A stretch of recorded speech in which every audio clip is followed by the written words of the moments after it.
Tiniyak ng Marina na sapat ang bilang ng mga barkong babiyahe pa probinsya ngayong pong long weekend. Kumustahin natin ang sitwasyon sa Batangas Port sa ulat on the spot ni Denise Abante ng GMA Regional TV, Balitang Southern Tagalog.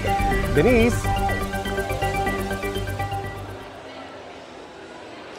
Connie, Rafi, unti-unti na muling dumadagsa ang mga pasaherong magtatawid dagat at pauwi sa kanilang mga probinsya ngayong araw ng Biyernes. Huling araw ng pasok ng ilan, kaya naman posible raw muling maranasan ang buhos ng mga pasahero mamayang hapon, ayon yan sa pamunuan ng Pantalan.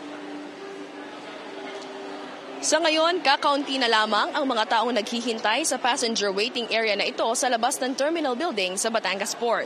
Tuloy-tuloy na rin ang pagpasok ng mga pasahero sa loob ng PTB para kumuha ng tiket. May kaunting paghaba na ng pilang nararanasan ngayong umaga sa mga ticketing booth ayon sa pamunuan ng PPA Batangas, manageable pa naman daw ito.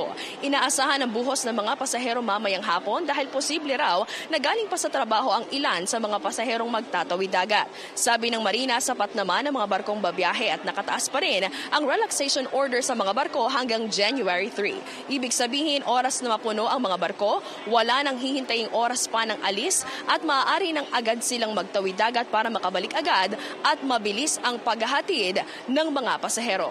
Connie, Rafi, mahigpit pa rin ipinagbabawal ng mga otoridad ang pagdadala ng mga paputok, matatalim na bagay at mga meat products sa loob ng Pantalan, gayon din sa loob ng barko. Connie, Rafi. Maraming salamat, Denise Abante ng GMA Regional TV, Balitang Southern Tagalog.